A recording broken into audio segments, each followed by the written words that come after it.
நான் நேர்மையாக கேட்குறேன். இருக்கிற பெண்களே எகிரி எகிரி கைதட்டினீங்களே, எல்லாரும் கேட்கணும்லம்மா.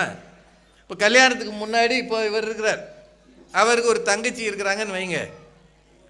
அவர் தங்கச்சி அவருமா விளையாடுவாங்க, போகிறவங்கள போடா அப்படின்ட்டு போகும். ஏன்னா நம்ம வீட்டு பிள்ளைகளாம் இப்போ போடா வாடான்னு தான் பேசுது. அவரோட ஏய் அண்ணன் மரியாதை, உனக்கு என்னடா மரியாதை, உனக்கு என்ன மரியாதை, நானும் நீயும் ஒரு ஃபேமிலி, உனக்கு என்ன மரியாதை அப்படின்னு ஒரு ஈதி இருக்கும். செய்யுமா இல்லையா?